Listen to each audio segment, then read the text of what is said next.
Hello everyone, this is SHADOWFOOT once again, and it's been a while. My motorcycle basically went kaput. I wasn't able to ride anymore, and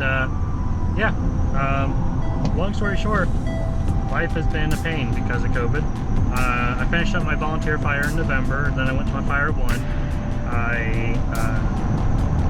Fire 1 was delayed getting finished because of the COVID thing and testing. I finished that, and now I am going to class to become an EMT, so that way I can work in EMS again. That stands for Emergency Medical Service. I want to be an emergency medical technician, so that way I can help people. But somewhere between point A and point B, between my volunteer fire in last November and finishing that and my Fire 1, someone was found in the water. A missing person was found. And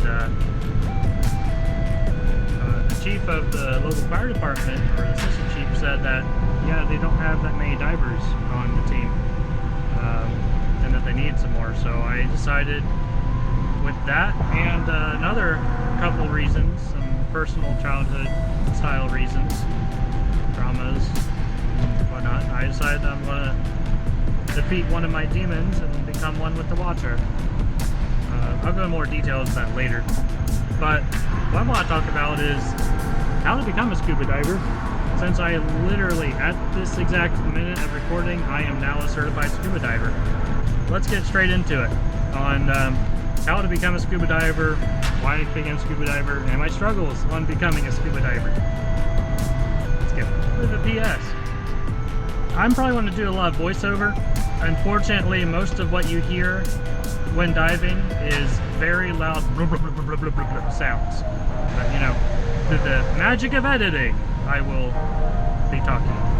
So I did my skills training to finish up my scuba diving at the legendary Gilboa Quarry in Findlay, Ohio. I went with Patty for my license, Columbus Scuba for my agency, and Michael Stallman as my dive master. Keep in mind, I barely know how to swim at all, and this is something anyone can do. Anyone can love and enjoy this sport. And honestly, I'm terrified of the water, but not anymore. I have to give a lot of credit to a YouTuber called DALLMYD. He's the true inspiration that pushed me through a fear to want to do this. The first step is to go to your scuba shop. I went to Columbus Scuba. They'll set you up with Patty, and you do all the academics online. After you pass the academics, you go to the quarry with your trainer to do the skill checkoffs. I was training side by side with the Columbus Fire Department Unit 2.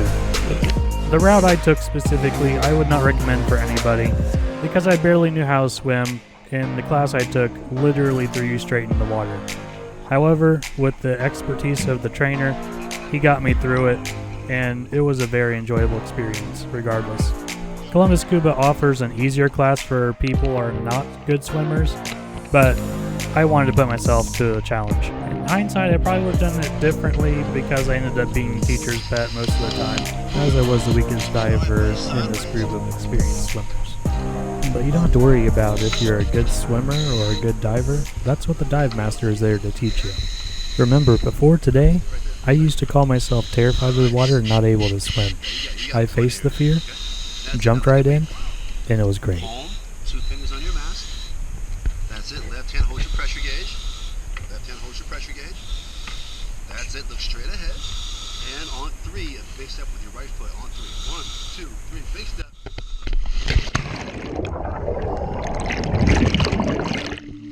So becoming a scuba diver has been a really big goal of mine. In being in the water with all your gear, this life support system you have on you, it makes things a lot easier to be able to jump in, literally. And the fear of drowning is not quite there anymore. Your entire system is there to keep you alive and you safe. Not to mention you have your dive master, and you can really just kind of enjoy yourself as long as you know exactly what to do. I used to feel like that guy that's on the pier, and all your buddies are in the water saying, just come on in, just come on in. I remember having a fear that was keeping me from moving forward. And that fear had so much control that I ended up being the kid left on the pier watching my friends have a good time, and I was alone. I remember that feeling and I hated it. But ultimately, the only thing that was keeping me from moving forward was myself. All you have to do is get over your fear and just go forward. Trust me when I say that if you were like me and you had this fear, it's very liberating just to be able to look back and say, I used to be like that. But hey, that's a very serious moment, so let's get over to diving and let's talk a little bit more about it.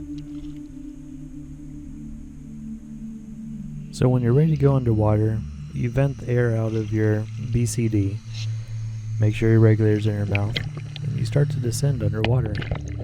My dive master is really close beside me, just in case. And the feeling you get is amazing. As well as a little distracting, as my dive master was nervous. He came over to ask if I was okay, and then is giving me a direction to start swimming in. In this particular dive, I'm performing underwater navigation, which uses a regular compass, specifically designed to work underwater. The 2 days I spent underwater training went through a lot of skills that you need to know as a diver, and the dive master will make sure that you know them in order to pass. And these skills are here specifically to make sure that you're safe, and that you know how to get yourself out of trouble if you run into it. With that being said, you have the primary regulator, the one that's in your mouth, and you have a secondary regulator just in case your primary fails, which I'll show you in a second. It's there on the right. There. The BCD I quickly mentioned before, that stands for a buoyancy compensation device. That is the vest that you have that holds your tank, but it also has like these balloons that essentially you can inflate and deflate to get buoyancy so you can go up and down in the water. So it's like having a life jacket that can either get more or less intense. You can hear me rapidly inflating it because I'm about ready to hit the bottom, and then I start going to the surface really quick because I put too much air in. And then I deflate it rapidly and start sinking again. Buoyancy control is a skill that you need to practice. Fist bump for the win. At any given point, your dive master is going to be nearby. You can just glance and see him, usually observing and watching you perform your skills, or just generally swimming around and making sure you're okay. After you develop your motor skills underwater and your ability to control your buoyancy, you'll probably be following your instructor around, as he'll show you what you need to do and try to keep up.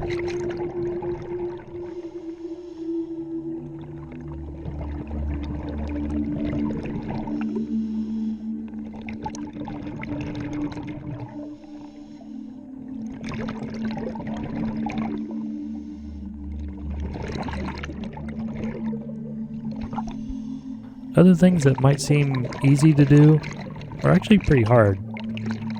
For instance, I'm trying to land right now on that platform, and it's difficult. Just trying to touch down with 1 foot.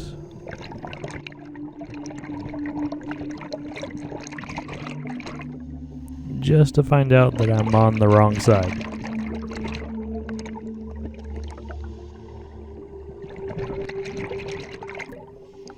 Other times your dive master might have you perform on-the-spot skills, such as telling you that he's out of air and he needs air from you.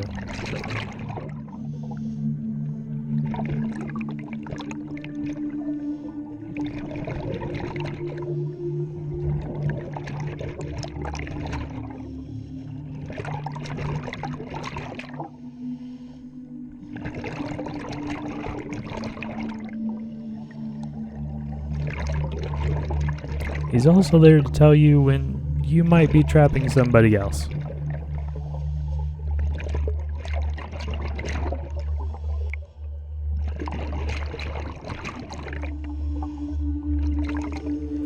Other simple things that are difficult underwater is sitting down, or at least trying to.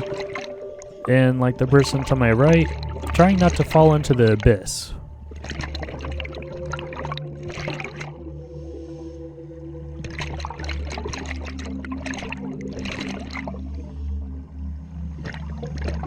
Other equally annoying things is trying to stand up without doing a Superman jump.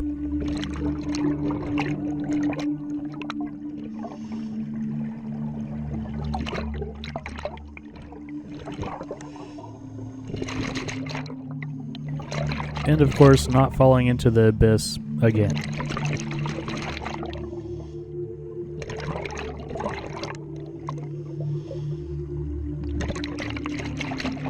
One of the hardest skills I had to master is taking your mask off while underwater and then using the air you breathe, pushing it out your nose to clear the water out of the mask. For me, this is a very difficult skill because it's kind of startling having all the water rush to your face and then breathing out your nose. But I got it. In addition to skills, we did partake in a lot of games too, such as dodge and catch the bowling ball.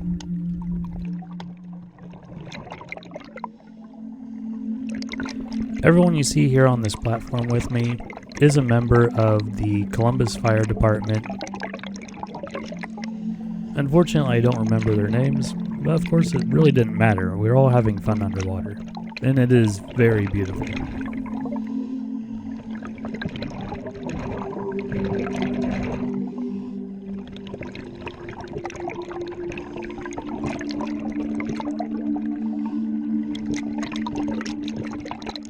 Gabella does offer many interesting things, but one of my favorite things is fish tickling, which is kind of weird, but it is very fun. At this location, people hand feed fish all the time, so they're really friendly. I could just imagine going pretty much anywhere and being able to touch a fish.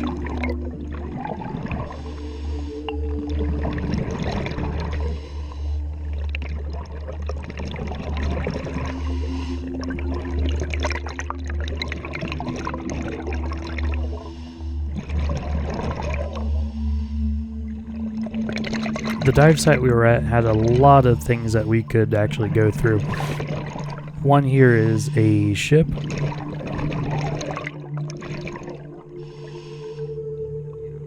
I know in some other locations they have a bus, a helicopter, trucks, cars, a lot of different things. And this is just on the level we were at. Their quarry itself goes much deeper than I can dive. We actually got to go through an aircraft as well, while it's underwater.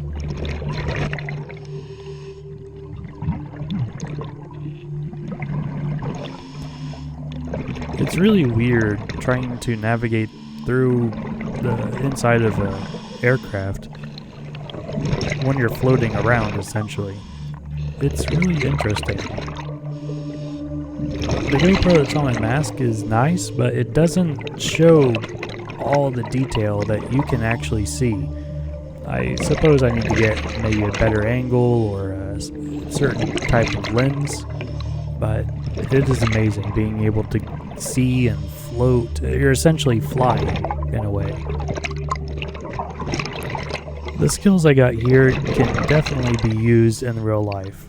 Maybe not so much in like southern Ohio, but definitely if I wanted to go elsewhere, or bodies of lakes or water of other sorts. The main reason I became a diver is so that way I can help people, whether it be water rescue or just helping them retrieve something they lost, or cleaning up the environment when I can. The biggest benefit is exploring a world that you never knew was there.